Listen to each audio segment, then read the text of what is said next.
Hey, it's 6:02, June 18th. We're having our bi-weekly select board meeting. I'd like to open the meeting with a roll call. Select persons present, Jeff Peters, Josh Tracy, and Mike Gould. Employees present, Brian Mullis, Michelle Nichols, and Matt Blocklaw. Public present, let's start with you. Tommy Vacino. Priscilla Johnson. Phil Downs. Dominic McDonald. Dennis Campbell. Oh, they. Okay, and I just want to make sure everybody's signed in on the back table. Okay. We'll start our meeting with the Pledge of Allegiance. Please remove your hats. I pledge allegiance To the flag Of the United States of America, and to the republic for which it stands, one nation, under God, indivisible, with liberty and justice for all. Okay, we're going to start our meeting with an open session. Open session is usually a 2-minute extension, just to bring concerns, comments. So has anybody got anything for open session tonight? You all done with the roof, renting the lift? We're going to, we've got a little section coming right up. We're going to get deep into that topic. Tom, you had a question? Yeah, I just want an update on the grading of the roads. I know the Okay. weather hasn't been very good. As soon as the weather clears enough so they can get out there without worrying about it turning into mud in the next 8 hours, they're going to be there, and your road is first on the list. Okay, And I talked to him this afternoon. thank you. Okay. Everybody asks me, and I don't. That's because every time somebody says something about Brockway Mills Road, I say, call Tom Vagino. He's the mayor of Brockway Mills. Appreciate that. Okay, do we have any other open session items? Okay, moving on. Item 3, sign the minutes of the board meeting from June 11th. Those are right there to your left, sorry. Yep, should be those. Right here, minutes.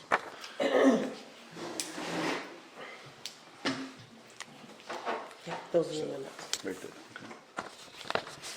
These are the ones that you posted online, onto us.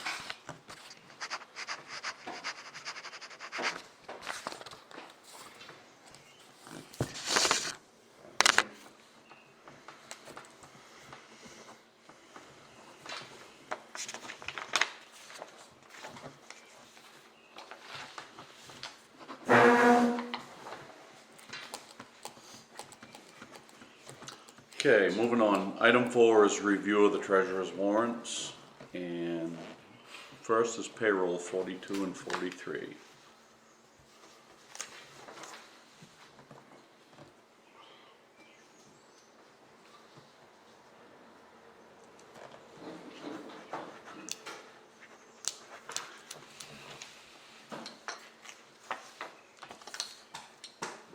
And this is for the vote.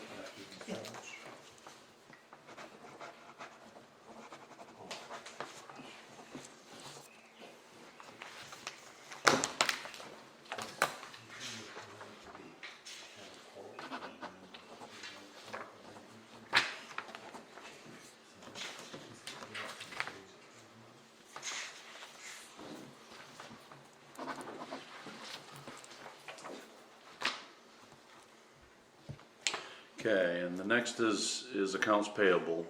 Gonna be warrant number 44.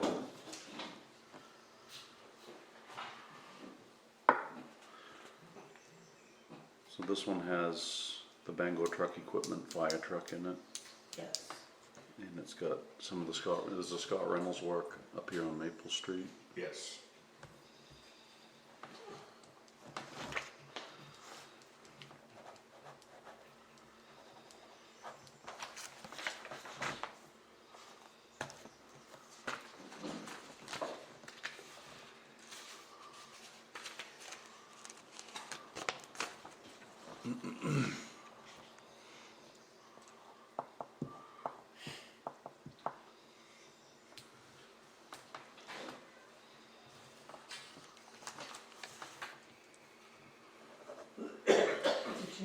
your town manager's report. I emailed that to everybody, and I have a copy of it here, yeah. Okay, just making sure. I read it. That did open.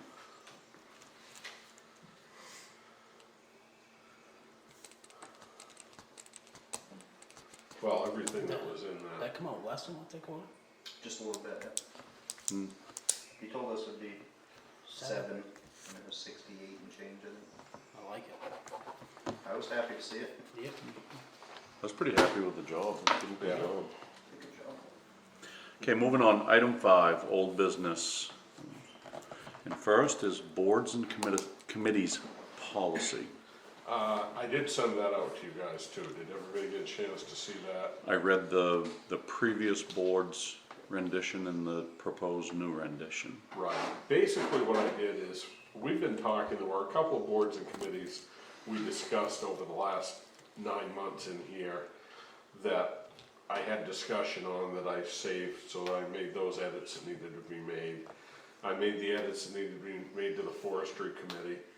But as I do with all the other policies, I went through and tried to clean up some language, take some stuff out that didn't need to be there, some redundancies and stuff, and add a couple of things that for a policy in 2025, we need to be in there to stay out of Right. trouble with everybody. And that's basically, and I added a couple of committees which we had talked about in here, a cemetery committee that we really need to help us out, Michelle and I out with the cemeteries, figuring out where everybody's buried, figuring out what we've got lots left to sell, and to look at doing, we've got some stone maintenance we need to do in every cemetery and kind of figuring that out. The other committee was actually, I'm not saying this to put you on the spot anyway, but it was Drew brought the idea into me and actually brought a draft of the policy in to have like an event committee. And I think that is really a pretty good idea. And I added the beautification into that because we talked about that money at the town meeting. So those are the changes, and that's what I put out. I don't know if you had any questions or anything you wanted me to change. So one of the things I noticed comparing the old board's policy or take on policy to your proposal, all public meetings should be held in a public ADA compliant location. We're pushing it here. Yeah, where do you get in with a wheelchair? Right out through the bay, because we actually did, we had a public hearing here a month ago where there was a woman that was in a So this scooter. fits under the letter of the law as ADA compliant. It's on that border. Yeah, yes. it's gray, but the reality is, there's probably a state law, if not a federal law, if not both, that require us to have public meetings in an ADA compliant space. Right. So this one, no, we can't get a wheelchair up there, but we can have somebody park out front and bring a wheelchair into this area. And the bathroom is somewhat ADA compliant. So we're right on the borderline. But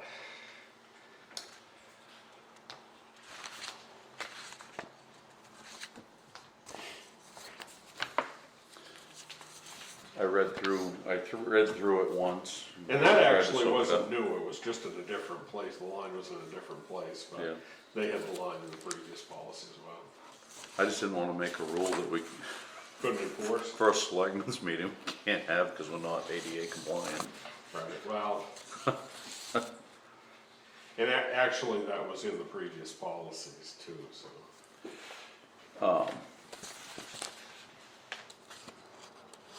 Are we ready to make a move on this? Has everybody read it? Yep. You have? Okay. So let's move it to discussion. What are your thoughts? I'm good with it. Me too. There's nothing you wanna change. Once we vote on this, it's gospel. Well, yes and no, I mean, anything that's a town policy is under the purview of the board to change at their Right. pleasure anytime they want.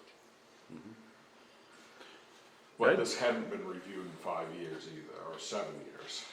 And I didn't see a lot of big differences between the I two didn't- there wasn't policies, huge- really. It was mostly syntax, to be honest, that I changed. Yeah, A little bit of the order. I took some stuff out that I really needed to be in the individual charges of the committees as opposed to in the.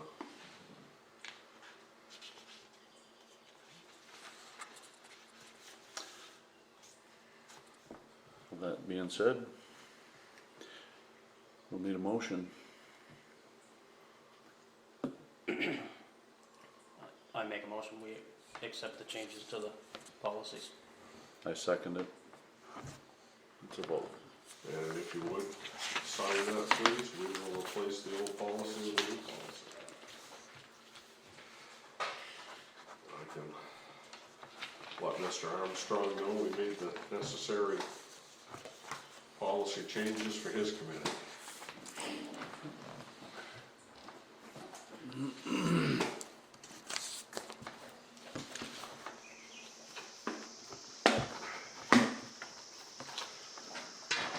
Okay, so moving on to item B, Forest Committee policy change.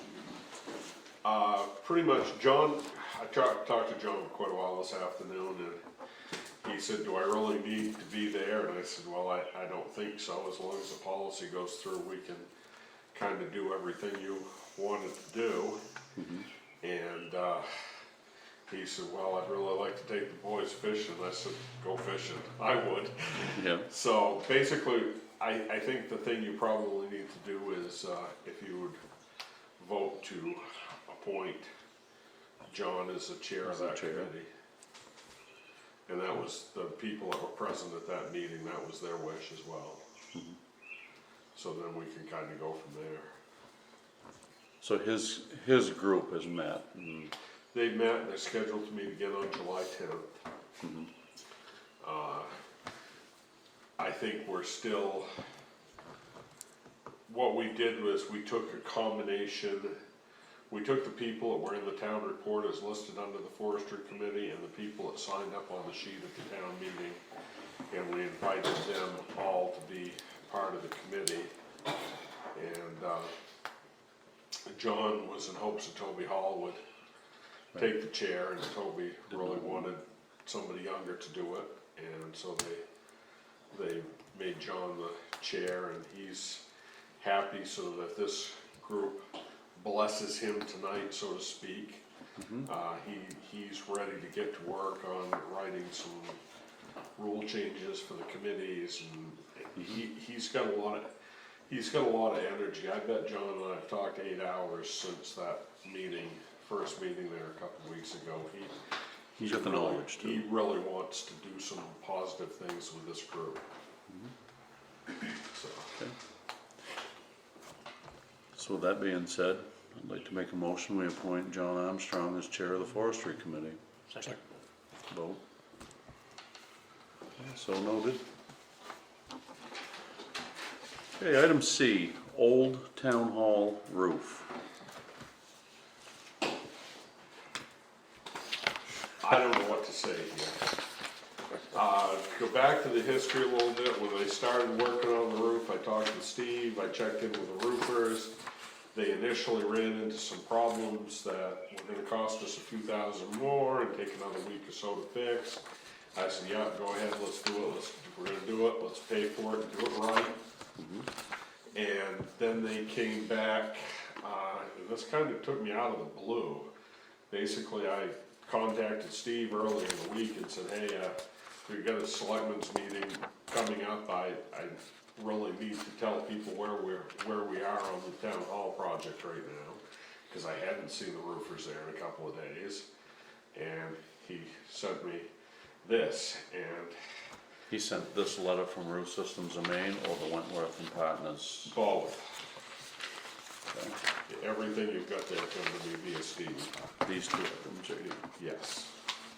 So, at that point, I looked at the price tag and looked at the scope of the work, and I said, I think we ought to discuss this before we commit to this cost increase. And I said, we had a meeting tonight that we would discuss it, so. Okay.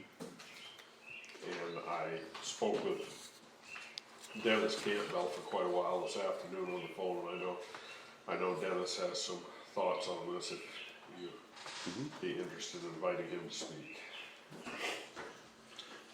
So, before we do that,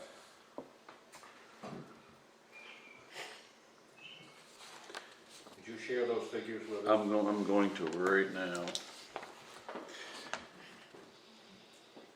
Okay. I'm just trying to find them in their letter.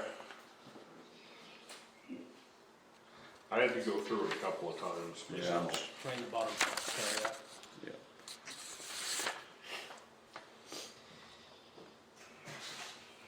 Okay.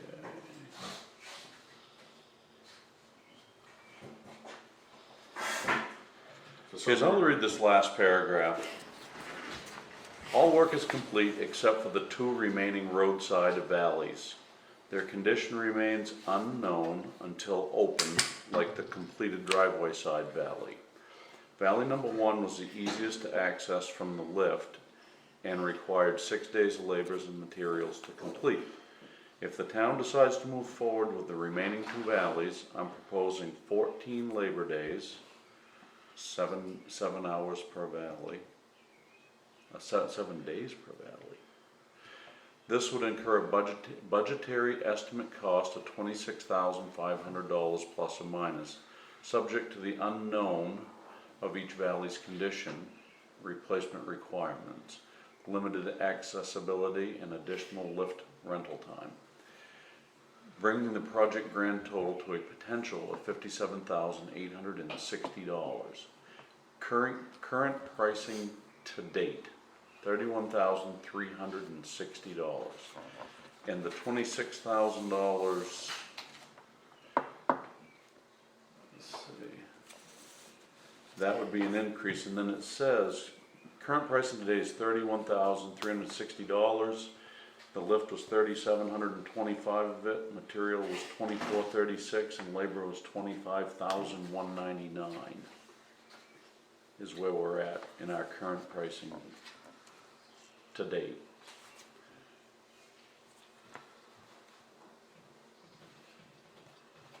So that lift's been here for a month, Ballpark. and we're at $3,725 for the lift.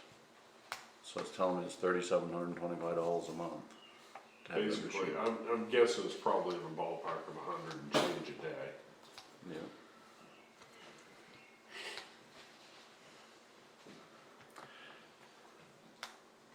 Well, to start with, before we get to you, Dennis, my thoughts are, you know, we invited these people to look at the job and bid on it.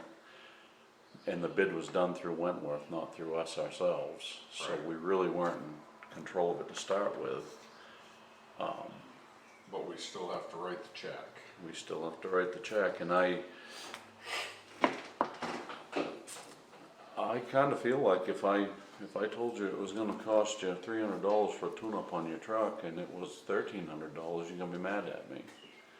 And I'm gonna guess that the people of the town of Sangerville are gonna feel the same way about this roof quote.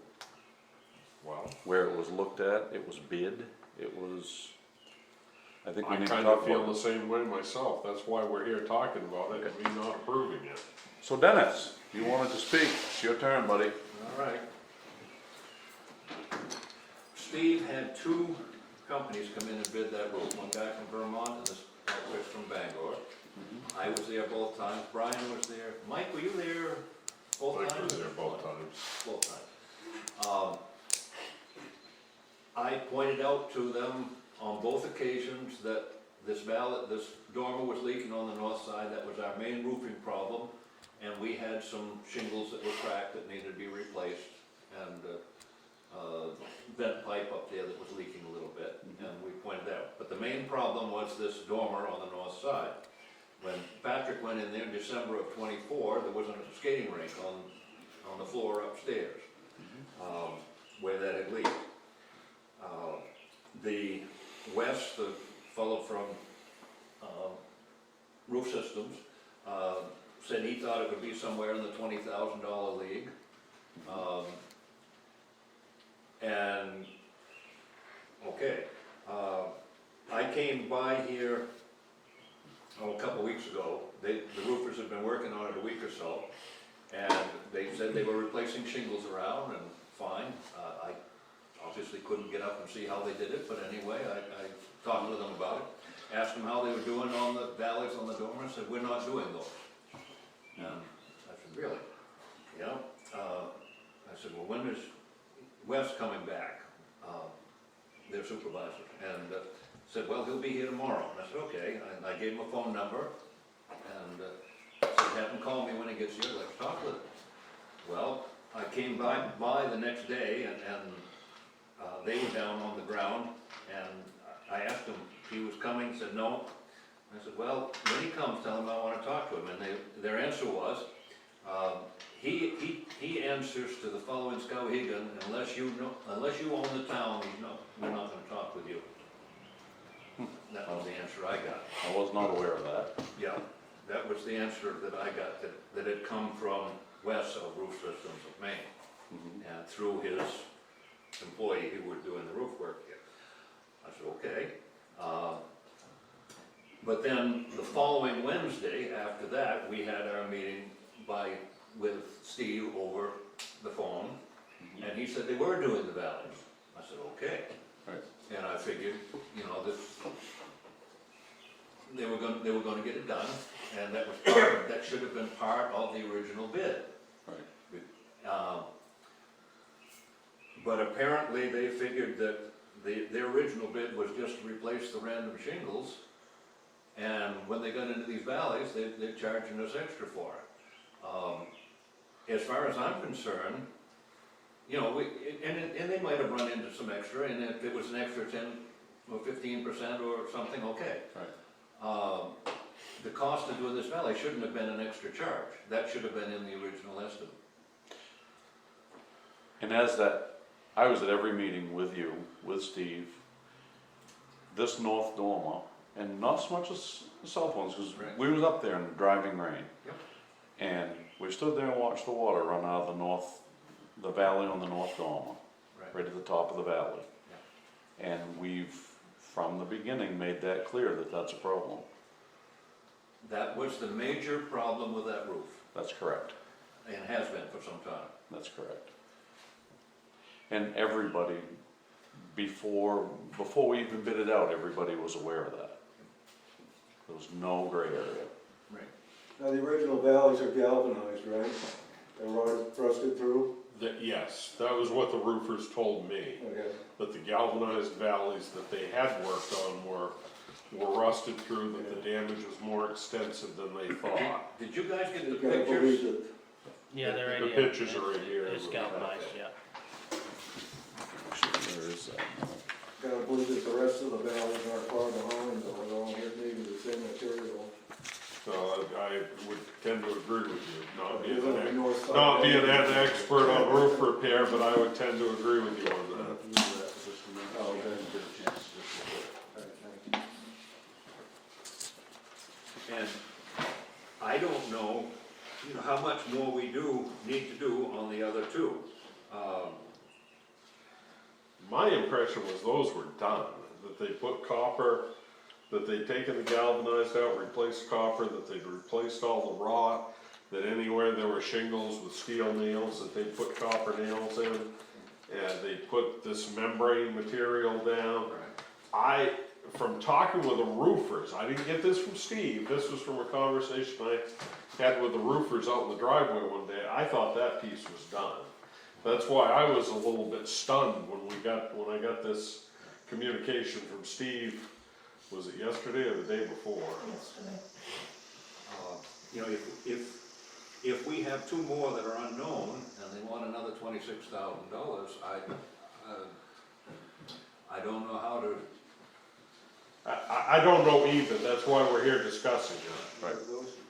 And tonight, the point tonight is we are gonna discuss it and come up with an approach to how to do it. As far as I'm concerned, on the north one, that should have been included in the original bid That was verbalized from the first day. And I It was verbalized thought, in like every you, I conversation. thought it was. Yeah, and we don't know what the contract said. leaking for a long time. Right.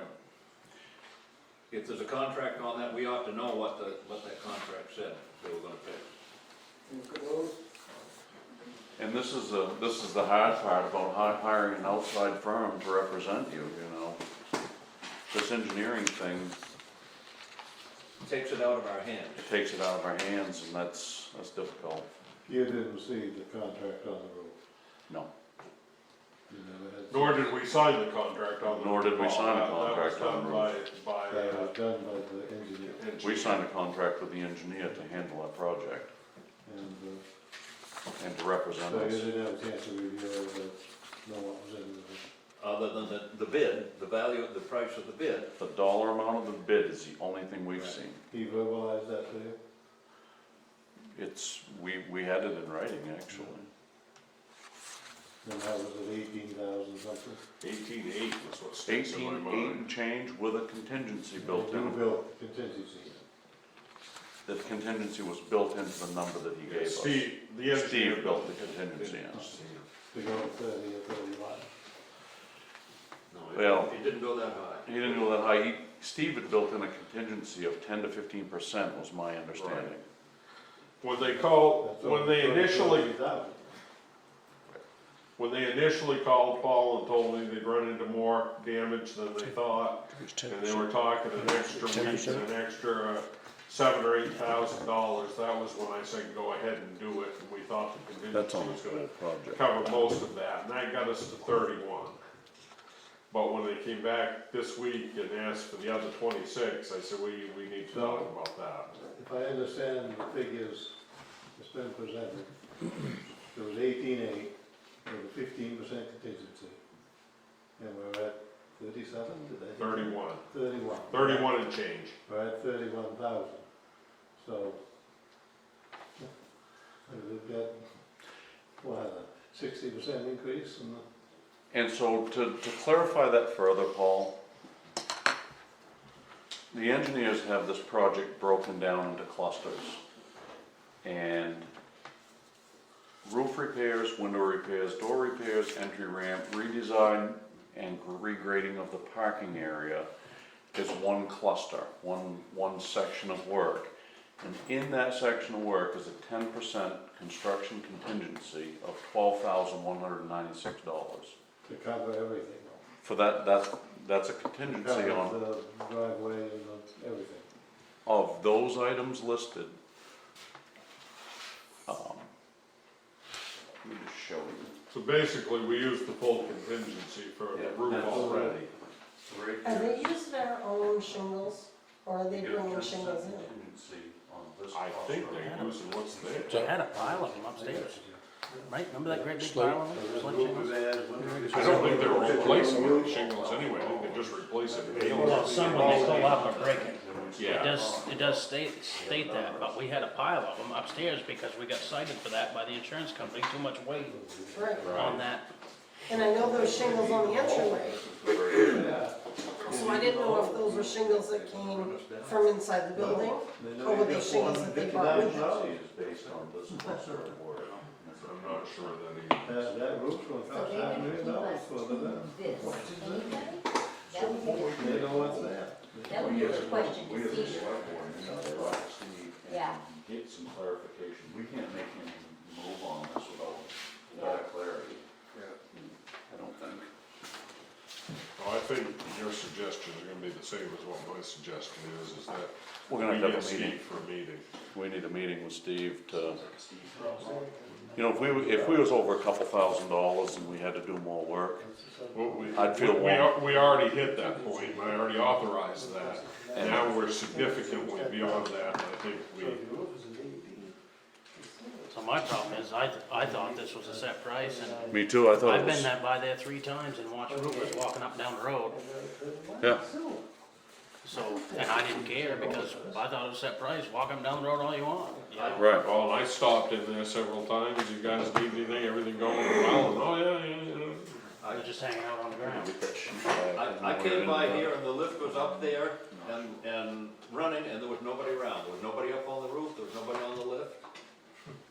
Yeah, I saw that once, twice myself. Yeah. Does he got a meter on it, or clock or something? How long is it? Everybody seeing this? It's got an hour meter. It's got an hour meter. Did you see what? So, is what you would like me to do to set up a meeting between this board and Steve? I feel like we don't have enough information to make an educated decision, number one. I agree with you. And I feel like, we authorized this to be put out to bid, which it was, and I feel like they're way off on the bid and we need to talk about it. I agree. And I don't feel like we should issue any checks till we do talk about it. Also agree. Do we wanna go there or do we wanna bring him here? Doesn't matter to me. I mean, he's the engineer, and I will contact. it depends if he's gonna bill us by the hour to come over here, or do we go over there? We need to sit down and have a meeting with Steve. I will contact him Friday morning. I don't think there's any motion to make on this, other than, No, I. you guys feel the same way, we need to contact It was Steve. and- presented to me and I did not feel I could make a decision on it, that's why I brought it to this group. I don't feel like we can either. Now, we probably ought to make a meeting with Steve, probably ought to notify Dennis, Yep, and as a group, we should meet with him. Figure out if it's gonna be here or there, and Dennis, Soon as possible. Dennis, did you hear that decision? You We're going, I'm gonna contact Steve Friday morning and set up a meeting, with us, you, him, either here or there. Yep. Does that, Yep. do you think that's an acceptable course of dealing with this? I think it's the only route we have to take. We need to get through this. I agree, like I said, I wanted to bring it to this group discussion before we did anything with it. Okay, moving on. Item D is school validation failed.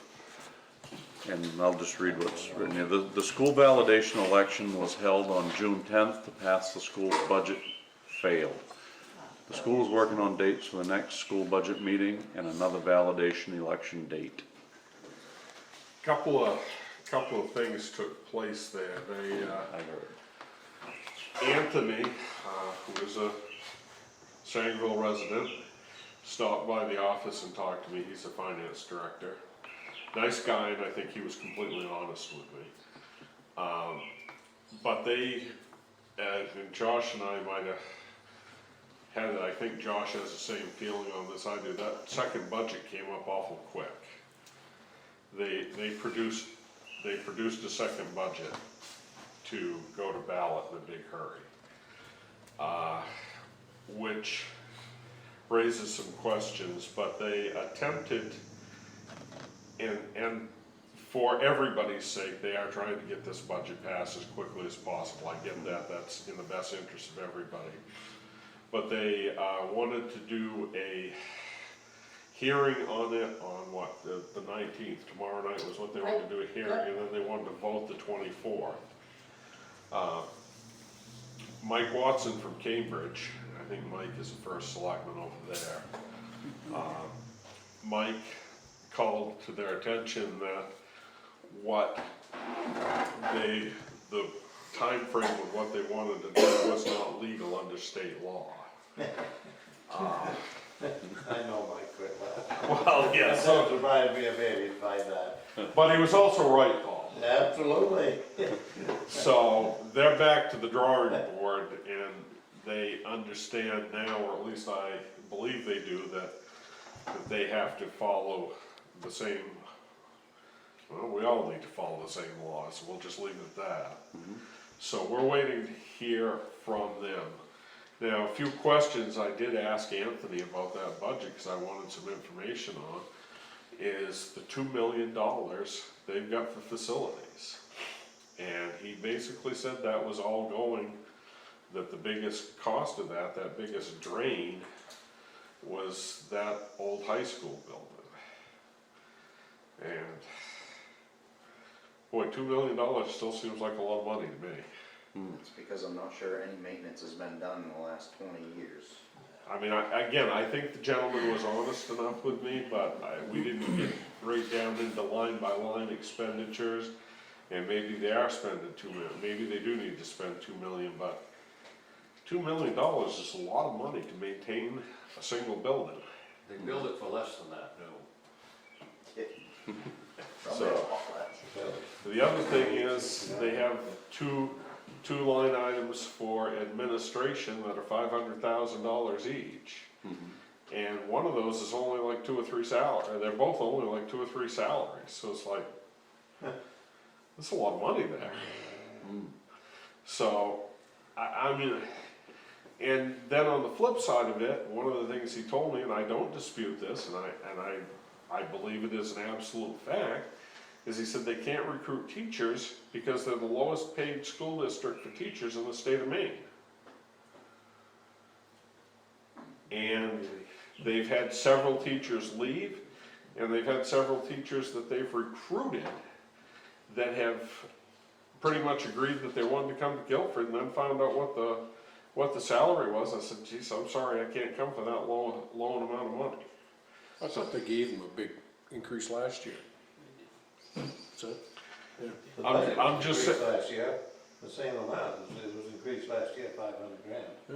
And that's I'm what just the saying increase, I'm just saying what he told me, Mike. that's what I the don't increase know. is this year, another 500,000. Well, So, that's debatable. So the numbers that you put forward in your post that you made, that was the numbers that they provided us, but at the time, they didn't take the state subsidy out of that. So it looked like the taxpayers are saying, well, we're going to be taking that entire hit. But in fact, it was gonna be less than that because of the state subsidy, which had not been figured in and was in no way mentioned anywhere that I could find, nor Michelle could find, in the information they provided but us. the bottom line is the ballot had a number on it. That was the number off the ballot? No, Okay. the ballot on June 10th is just a blanket, will you pass with no figure on it whatsoever. That's correct. Right. So the only figure I saw was the number that Brian had, and I Mhm. had a school board member challenge me on that number being incorrect. But I always thought in the past, when you voted on a ballot, on a budget, that there was a number on the ballot. That's, yes, that's So what I was this saying. blanket ballot with no number on it, and then the second question was whether we wanted to continue to take it to referendum every Right. year. Right, that's a question that they put out for the public, every 3 years. Of They course. ask that same question. So, I guess my question is, and I tried to find an answer to it and I couldn't.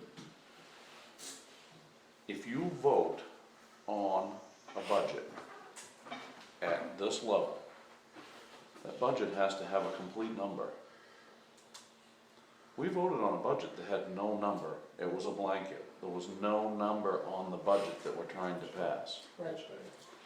And I think it was saying that last year. And if I- you didn't go to the meeting May 28th, you had no idea what the figure was supposed to be for the June 10th ballot. so what I wanna know is,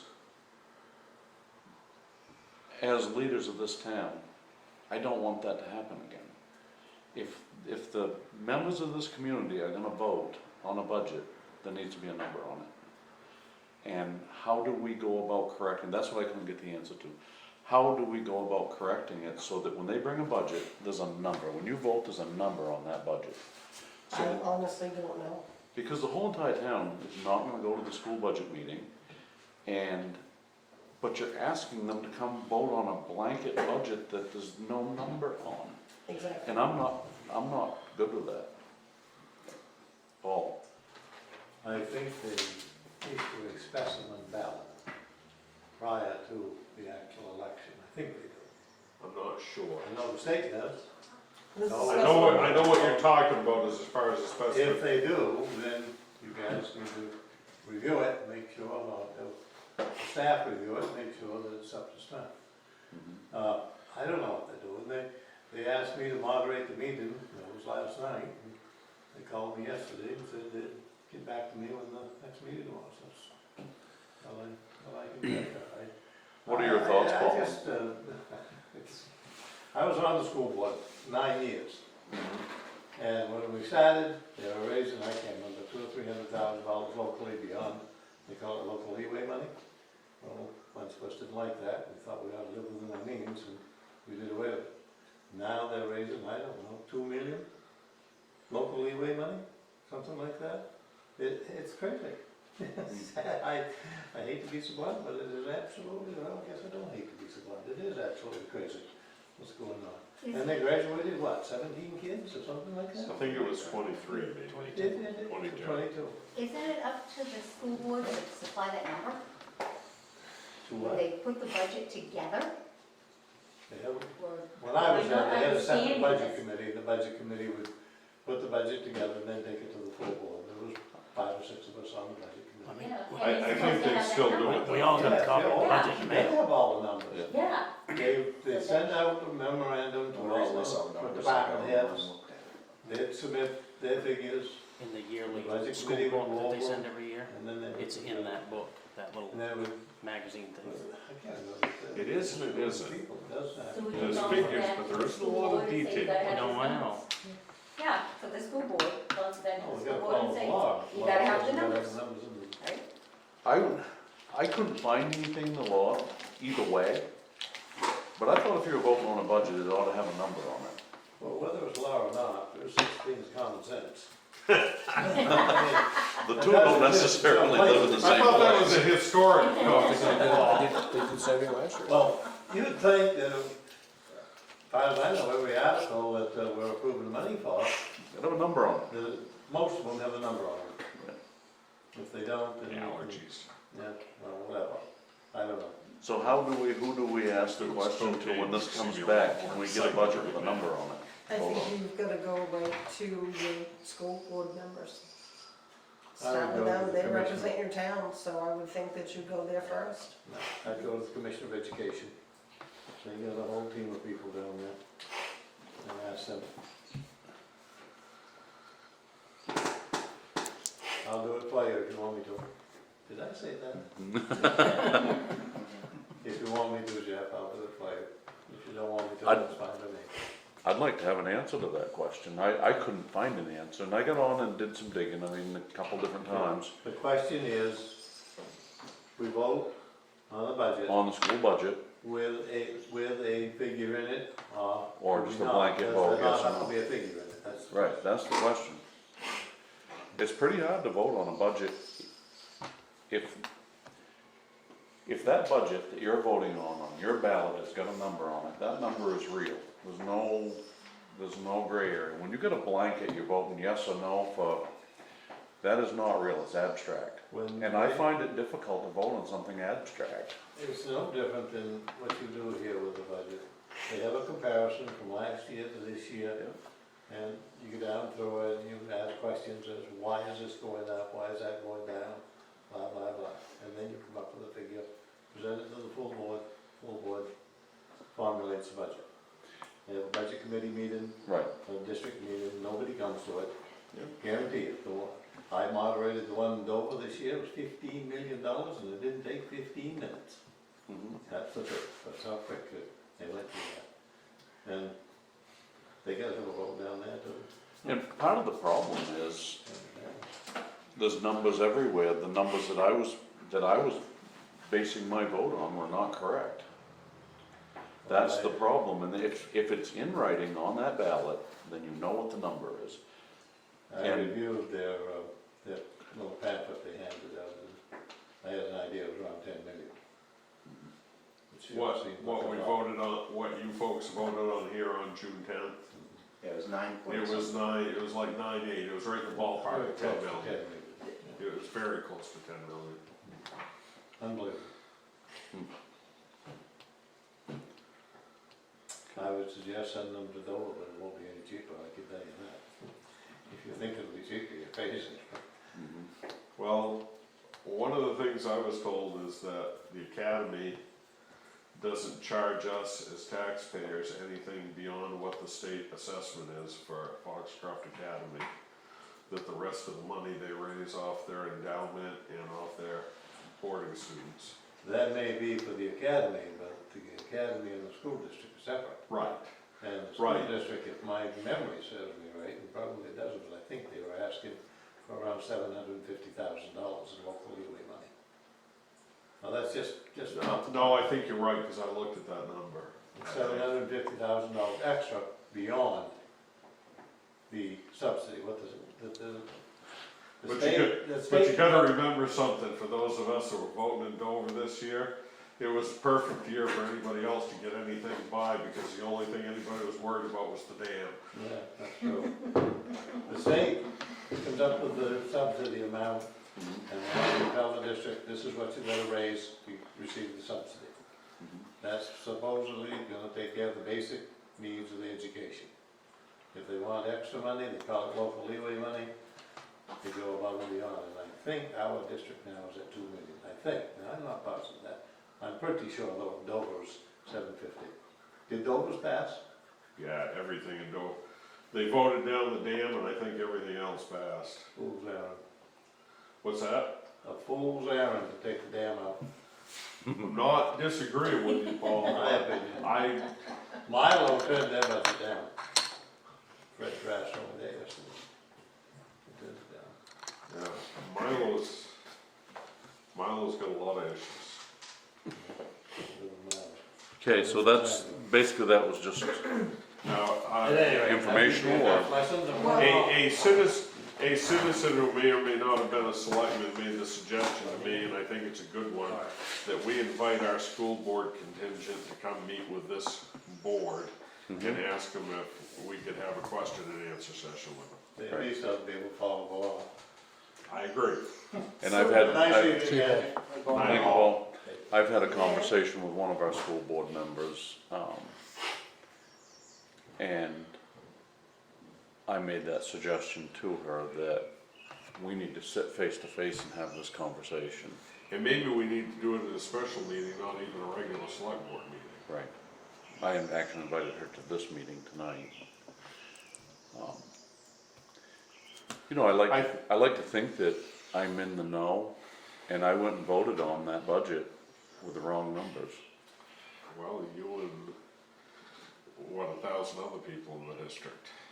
Correct, and I find that to be a problem. I find that, Very much is a problem. we need to correct it. Now, the other thing is, this particular budget will come and go, but the underlying problem is going to be there for years to come. We have a school district that is too small for the amount of money that is being spent on it, and we have our community as well as the others in the district are too poor to keep funding this from tax dollars forever. So there needs to be some conversation, and we should be part of the conversation, because there should be a solution out there for consolidation with another school system or whatever it may be. But we can be part of the solution as opposed to part of the problem if they're willing to work with us. And I think we need to put that very clearly on the table to them. I think so too, I agree with you.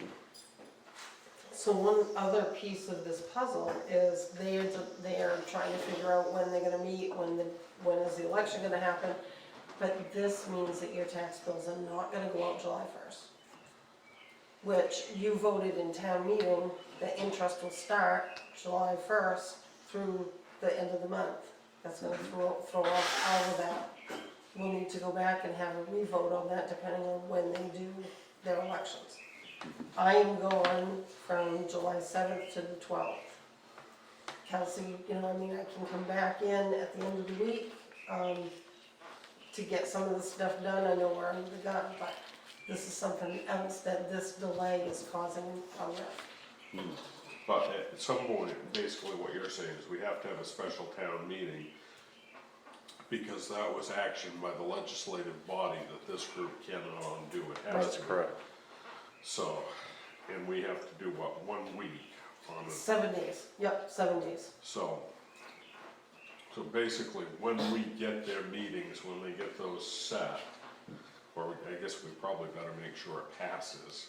And once their budget passes, we determine a time when we can do a special town meeting, do the 7-day notice, tell people what they're voting on and bring them in Right. to correct that problem. It's just, It's just something we have to do. Right. right, Well, and I know we're gonna be out of town the 6th, 7th, and 8th. But as soon as I'm back in town, I'm willing to come back in, and we'll do whatever we need to do to get this Well, stuff I done. don't think they're gonna be able to get this done in that timeframe. Probably not, but, I will do, Because they're gonna be Take a running into vacation. that holiday week. You'll be all right. but every other town's gonna be right in the same boat, I would think, if their tax bills go up like ours do. I would assume so. right, depending on their fiscal year and how they do their billing. But what's messing you up is your 2% discount. Right. So that's voted on in town meeting. So it would require a special town meeting to fix that, Yep, depending on how fast we can get the tax bills pulled together. right? Okay, And we've checked, we're feeling that we're in a pretty good cash position to make it through July and even August if we need to without tax money coming in. Even if we spend all the road money. Yeah, because we got reserve money, Josh. We No, put I know, that 90 I- days reserve Right, for a I reason. just wanted to be sure, because that's a fair amount. Well, and you have, Kelsey and I have worked on financials, you actually have a financial report for you to take home. If you see something that doesn't look right, let me know, because we might have put it in the wrong category. all right, let's move on. Item E, the Hartford Insurance Blanket Special Risk Insurance. I contacted Christine Mitchell, our agent that I've been dealing with on that. She put some clarifying language in there, that it will cover everything we're gonna ask our volunteers to do, and the price remained the same. And my recommendation is that probably this is well worth the money. And where does it come out of the budget?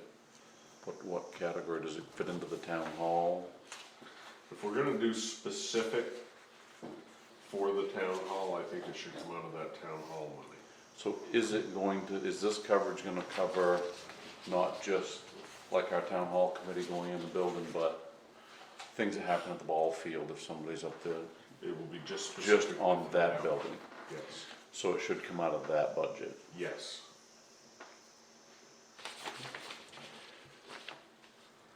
Let's move to discussion, what do you guys think? Works for me. What's the It was price? 700 and, 771 for 1 year. and that starts effective when you start the policy. Right.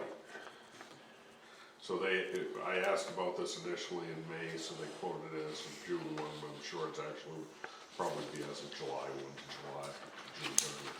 So when are we gonna be at the point we want people going in? Do we wanna move this out so we get more coverage? Is anybody gonna be going in the next month? I know Dennis would like to. I think we need to send Dennis in Yeah, to inspect the work that's been done. okay, yeah. Either Dennis that or- knows a lot more about this than I do.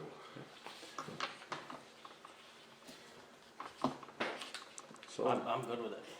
I'd make a motion, we accept it. Second. So insurance. buy insurance. As far as we know, they're done with roofing for right now, unless we determine that they need to go into those other valves. Well, That is my impression, yes. And there shouldn't be, there's no other work scheduled right at the moment to be done No. here. And everything's up, everything is buttoned up, that was open? I believe so, yeah. I haven't gone up and looked, but But it's probably gonna have to happen pretty quickly because we're paying for all this equipment that's in there, right? when I go back, Talk with Steve. Yeah, When I go back in the office Friday morning, one of the first things I'm gonna do is call Steve. Yeah. Yeah. Okay. and maybe Probably we have to should, get- maybe we should as a group just go up and stand on the roof and look at what they've done. Put real eyes on it. Well, I Except seen for them you, boards in Josh. them pictures, I'm not standing on that roof. Except for George. Josh and Brian are in the same weight class, and that ladder ain't built for us. I've been up the ladder, and I've stuck my head out the top, but I'm not standing on boards that I can't see. I witnessed it last year. You guys will find me on the bottom floor, probably. I wasn't bothered by that, the hornet's nest is what got me. Yeah, the guys doing the roofing said they ran into a lot, that after day one, they came back armed with a lot of bug spray, or a lot of Yeah, hornet killing spray. okay, let's move on. Signing of a cemetery deed, transfer of ownership of 2 lots in Village Cemetery for Shane and Rhonda Kraus. The deed needs to be signed by the board. So this is one deed for 2 people. Thank you, Dennis. for 2 Thanks, lots. Dennis. You wanna have it? Thank you. This doesn't really require any action other than a signature, We will know correct? what- Say again? We'll know, we're not, it's not gonna put a kibosh on the roof being fixed, right? We'll know. What we gotta talk about is the money part of it. The money with part the of it. engineer that Because is we may in have to control of the eat bid. it. As far as the town hall committee goes, I'm sharing everything as soon as I have it with Dennis Yeah. and Melissa, and, you know, with the expectation that they will share it with the. Yeah. Was you here for partic- Just want to say, and then the new business is all. Okay, I'll be late for that meeting, I know. all right. Thanks for coming in. Okay, so this was just a matter of our signature to transfer the deed, right? Yes, yeah.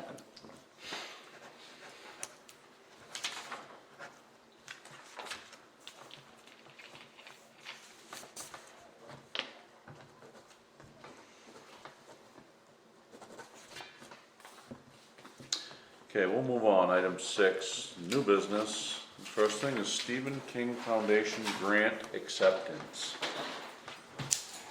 I'm guessing that's you, Matt? Yeah, so, Oh, I'm on the next page yet. yeah, I think most of you guys know about it now, but I'll give that to you. So that is our compressor that fills our SCBA bottles. It's been down with a controller failure, and because of its age, they can't get a part anymore. I kind of struck a deal with the people that work on it through IPS, and said they had like a testing unit that they had, but they hold on to it like it's gold because they don't make them anymore.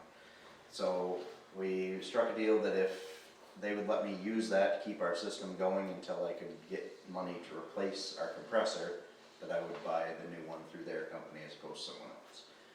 So they let us do that, and then I wrote a grant for Stephen King to replace that compressor, and that is the acceptance letter and the check for that. So basically we just need you guys to accept it so that we can order it, purchase it, and get it installed. So they're not cheap. It cost 35 grand. Yeah. They're not cheap. They're not. So this will be no cost to the town, it's just accepting the gift from Stephen King. No match, just 100% they pay for it. Yep, so we just need to accept the You just funds need so to you can accept apply it. it. I'll give the check to Michelle and she can get it in an account, and It is truly free money. it is truly free money, yeah. The guy through IPS was comfortable with ordering it prior to you guys voting to accept it. I told him, I said, they're not voting until Wednesday, but he said, I don't care, we'll order it, so. Yeah. It's on its way already. Yep. Well, that being said, I make a motion, we accept the gift from the Stephen King Foundation. Second. Vote. We don't really need to sign anything, or we do? Thank you for the work on that, Matt. Yeah, that was a good job, man. Just give that to Michelle. Alrighty. Yeah, over the last year, you guys, you've done a lot with the fire department. It's Yeah, leaps and bounds. I think we're just under 200,000 in money this past 2 years with grants and different opportunities It's for. really very impressive. Not a lot of departments and none the size of this one can match Matt's performance on what he's done with grant writing on behalf of the town. I agree. Good job, Matt. Okay. Okay. Candy? Okay, item B in that category is PCEDC grant for 2 Nights Brewing. Okay, PCEDC, for those that may not know, is Piscataquis County Economic Development Corporation. Okay. This is a group John Simcoe has worked with a lot, and I think he sits on their board maybe. John is, well, he's our banker for Androscoggin, he's also a former town manager of Sangerville. This grant essentially would be granted to the town, but we would be a pass-through. We put no tax dollars into this, we assume no risk. But we have to authorize and say, yes, the town will administer the funds of this. Now, what this does is up to $100,000. Most of us are probably familiar with John and Dominic's operation up there. What they're looking to do is they're looking to potentially double their brewing capacity. And they would like to start canning beer for sale in stores and stuff in the area. They also want to expand their kitchen and, you know, create more of a restaurant there. For every $30,000 of grant money that is submitted, they have to pretty much say that they're gonna hire 1 full-time equivalent. So that's 40 hours a week, it could be, you know, 2 10-hour and a 20-hour positions, it could be 1 40-hour position. But part of this money is to create jobs, and they have to be low to moderate income jobs. Who So, polices that? Do we, or they, or? my understanding is that the Economic Development Corporation would police that we're just, you know, we're just saying, yes, this is, you know, a business in good standing in our town that we want to help, and we'll pass the money through our treasurer from it's HUD money, Housing and Urban Development.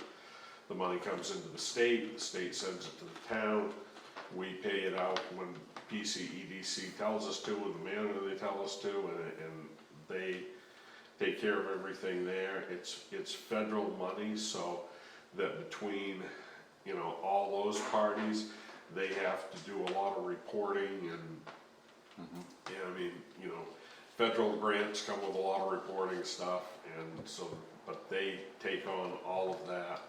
The only thing they need from a vote is a vote from us saying that, you know, we would like to see them qualify for this, and then they can go ahead and do a letter of intent, which is due July 1st. I would strongly recommend we do this for them, and I mean, this is, but, you know, I'm a big believer in economic development. As am I. So that being said, we need a motion to,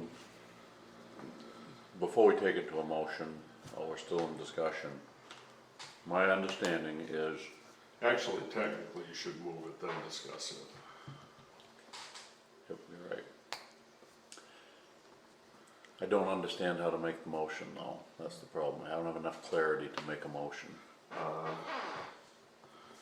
Move I that we, don't have enough clarity on all the right, process. what my recommendation would be for the point of discussion is that you make the motion to move that we support the letter of intent for the PCEDC grant for 2 Nights Brewery.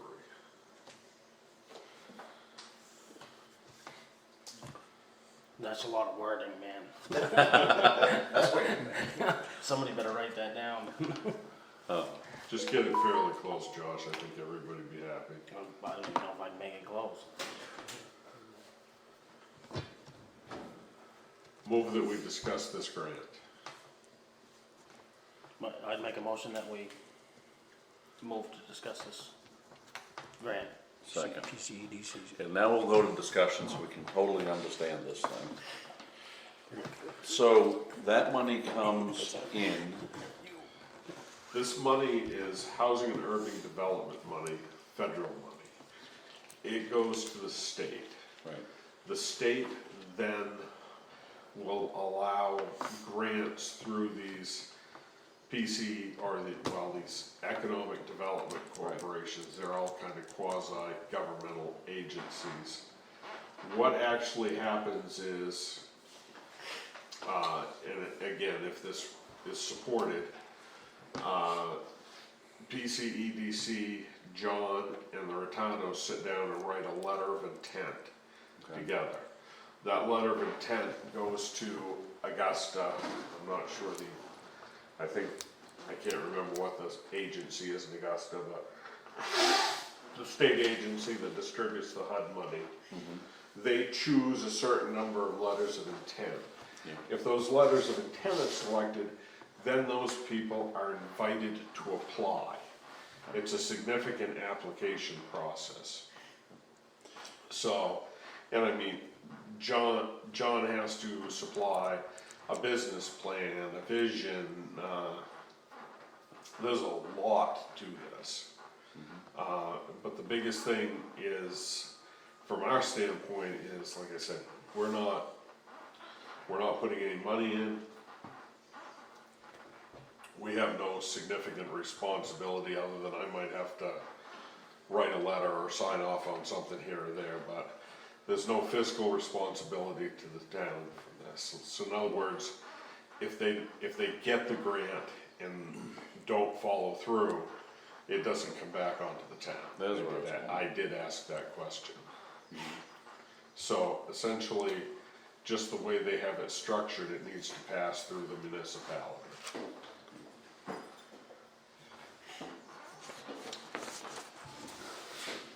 so back to the motion. We had a motion to discuss, we've discussed it. Now we need to act on the motion. Make a motion to accept it. All in favor of accepting it? Let's vote. Good enough. And, Michelle, John's gonna be looking for a copy of the minutes to this meeting where that's been discussed, so that'll have to be part of that letter of intent. Yep. Okay, moving on, item C is opening bids for the paving on the Line Road. I think we've, Where's that road? Better write that down. This is kind well, of the like, sign right by the end of your driveway does say Sangerville. Yeah, because it's on Dover Street. Look at this. Where's the road? Yes. Whoa. Who gave him a sharp tool? They gave me a Well- sharp Kelsey. antique instrument. They were under the assumption that we I only had know one she's bid not here. from my point. So, Yeah, Kelsey, I'm kinda wishing they were here, but I think we can I'm think in their behalf on this one. Kelsey did want to be here, was actually debating on coming, but it's her daughter's birthday today, and Michelle and I said, you know what? You really need to spend the time with your daughter, this meeting will go on without you. You know, those birthdays you don't get back. Exactly. And Okay. they've had a great time today. So the first bid is from Wellman Paving. We'll get them all open and make sure we're comparing apples to apples. And then- What was the price? You wanna just state pricing out loud? Yep, so the price, the Wellman bid is $85,075. Okay, thank you. Better than we thought. Oh, for your right. I was afraid we were gonna be looking at 140, to be honest. We'll be paving all the town here before we know it. Second bid, I'm just standing on one end, keep going. As hasn't called me back yet. I've been rattling their chain every day for a week. Second bid, Pro Seal LLC. Their bid is $84,756. Apparently they don't return calls. No, they've been returning the calls, the secretary has, but apparently the owner is the one I have to talk to, and he sounds like he must be a busy or a poorly organized businessman, one or the other. Can we pass them down just so I can read that fine They print? start comparing make sure we're comparing apples to apples. That was the last one, that was the hard part.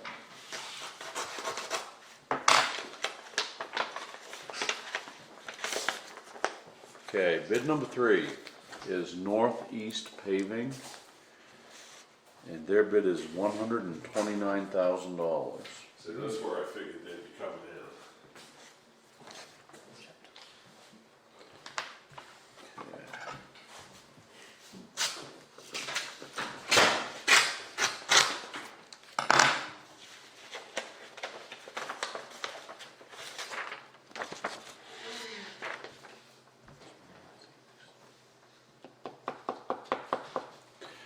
Okay, the 4th bid is from Pike Industries, and their bid is $104,560.50.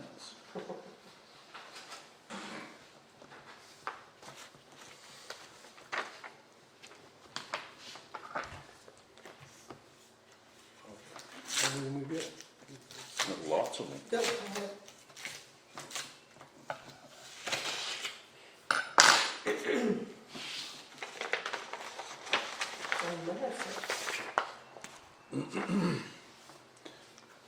Anybody else who wants to see these can come up and have a look. Okay, the 5th bid is from B&B Paving in Herman, and their bid is $88,903.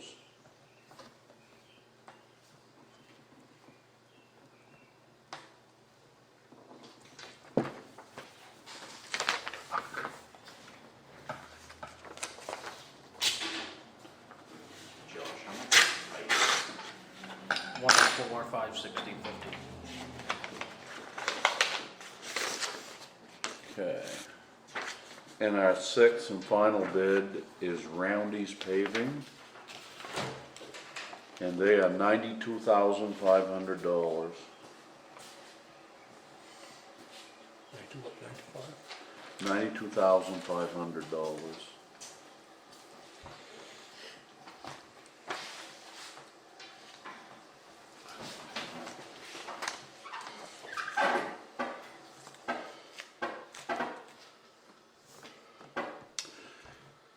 Okay, now the next step is to make sure we're comparing apples to apples, make sure it's the same job.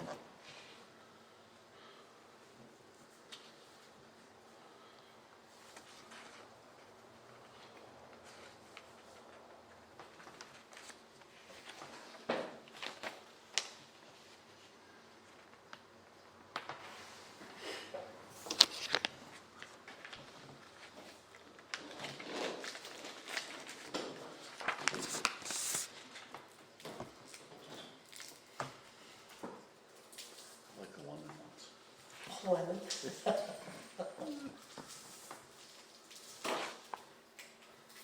Did put 10-foot lanes. I couldn't remember what I put.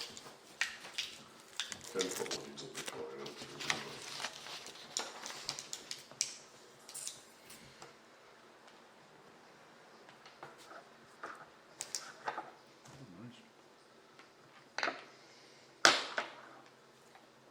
This come from the town hall? Mm-hmm. It did. Yeah, that's her letter opener.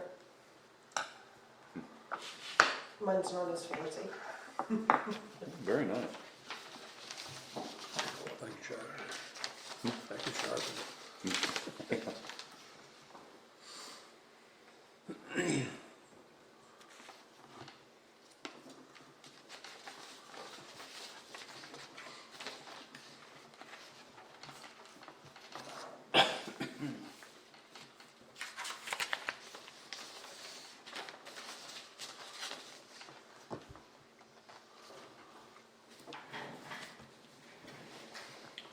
So we don't know when Pro Seal's gonna do the other road, right?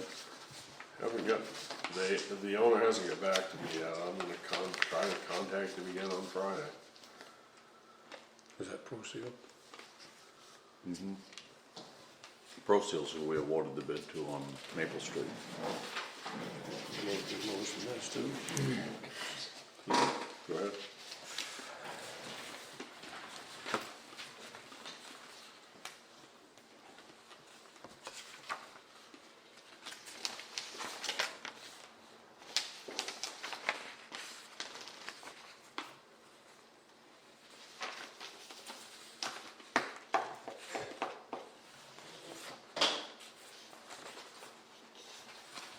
They're all pretty close in money. It's fine, so.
Do you have copies? So don't of that- when you both So got Josh, that it one? says, Pro Seal says that 12-foot lanes need to be tapered to 10-foot lanes. What does that mean?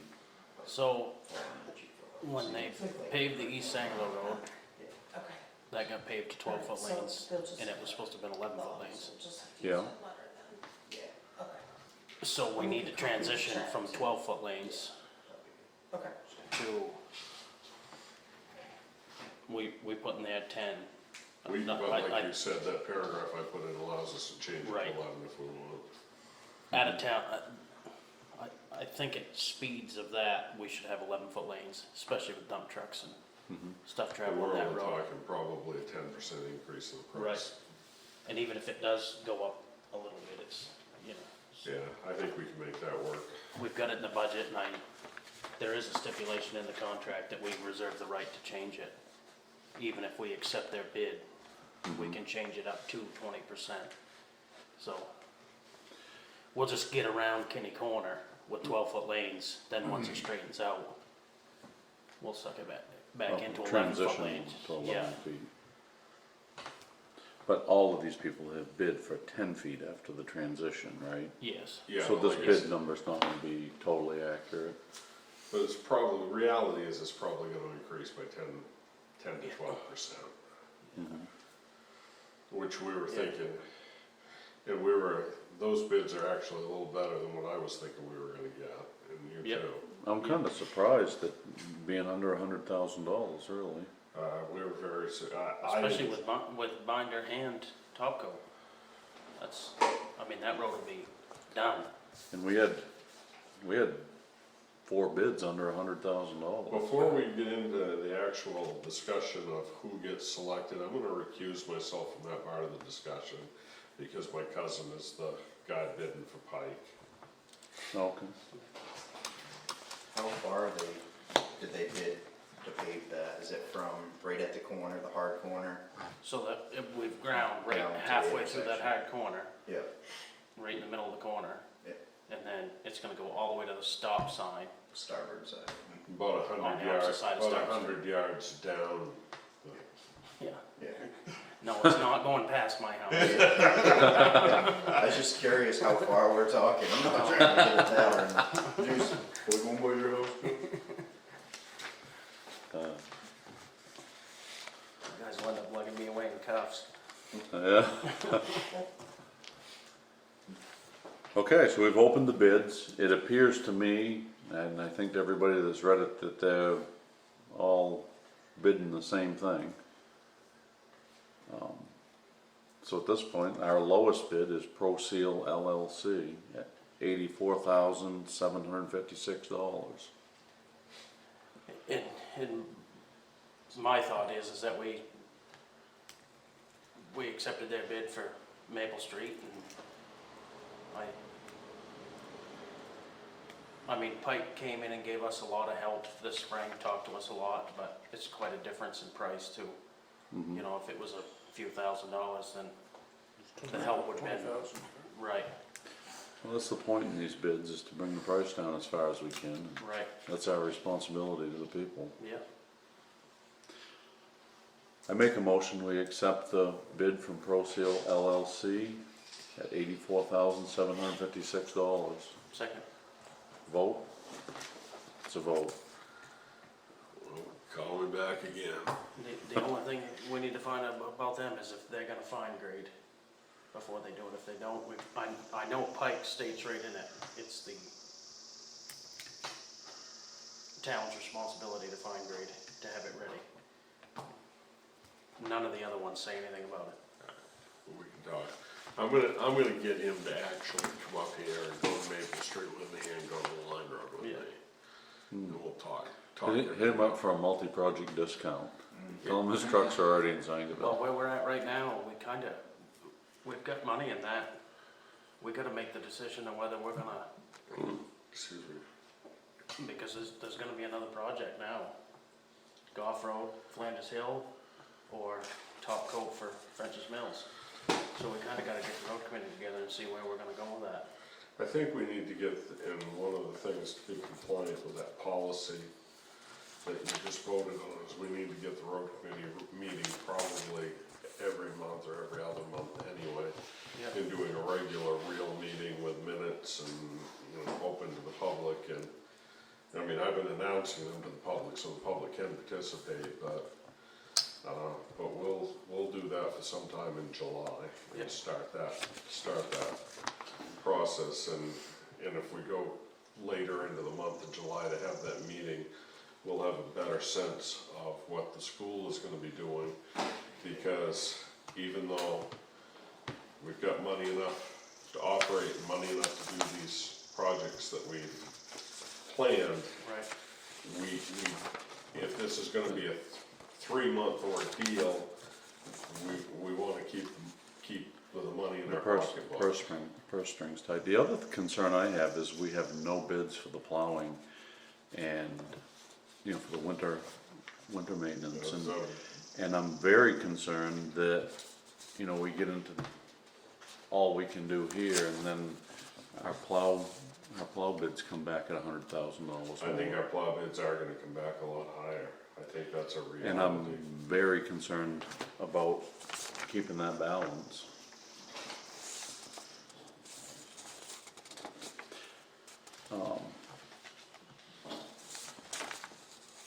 Okay, so we can move on from there. Item 7 is town manager's report.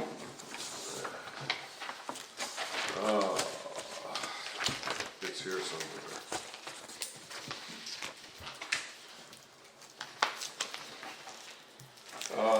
Mill Street, nothing new there, but we are out past our 30 days on the condemn order. We are not required to do anything at this point, but we are able to. And I've been questioned about it by one person, what we were doing, when it was gonna happen. Glenn Larson's asked me about it as well, so Pat Bush asked me about it. I haven't been down there to see if, of course, I don't have much of a sense of smell anyway, but I don't know if there's an odor problem there or not. I've been at the hydrant in front of the house next door, the red one on the corner, and noticed anything. So, just, if you want me to, our next meeting, I can put that on the agenda to discuss again. Or maybe just reach out to him, contact him, just say, look, what are you doing, what are we doing? Gotta We bring can, it, I don't think we're gonna get much of a response, but Right. we can make the effort and document it. right, Town hall, already covered that, volunteer insurance covered. South side of LaGrange Road, I did speak with Bruce McNaughton, and he's happy to assist in the process, and he volunteered Tom Warren as well. And, I contacted the attorney, and she has been on vacation, because I don't know how she and her appraiser are gonna feel about a large party of us down there. So I wanted to talk to her before I set anything up, so I'm just waiting to hear back from her at this point.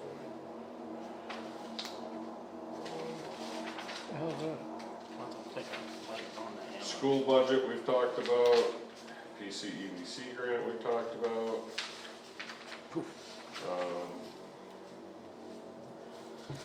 One of the things, when I was going through this grant with, process with John and John Boynton, everybody at the table, I think, besides me and Don, was named John.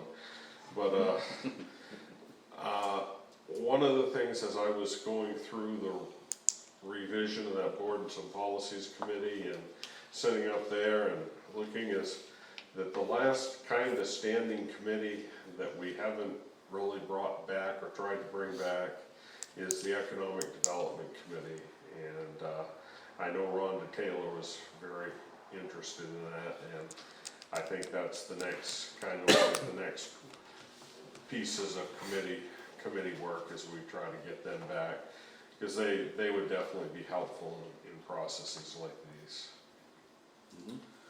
Road Commissioner report, grading has been, it sounded to me like Eric had about the same nightmare with his transmission rebuild that you had with your center bolt there, that the dealer didn't get the parts in a timely manner, and he wasn't too happy about it, but the grader's ready to go, and they're watching the weather, and as soon as they get to a point where they feel they can grade, they apologize.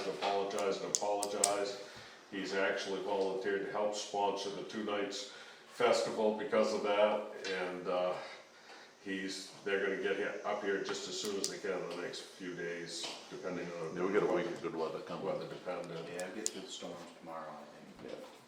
Maple Street's good to go, like I said, I'm just gonna meet with the Pro Seal guy, and we're gonna start, this week we were out with the road committee and all looked at the line road this afternoon, and we've got a plan to work on getting that ready, and when the Pro Seal guy comes up, I'll take him out there, and so, that's pretty much all I have. Okay, so that is the town manager's and road commissioner's report. Item 9, select board concerns. I have none. Seeing none, we'll move on. There's no executive session tonight. Make a motion to adjourn. Second that motion. We are adjourned. You know, And the time is 7:30. Nailing that motion, John.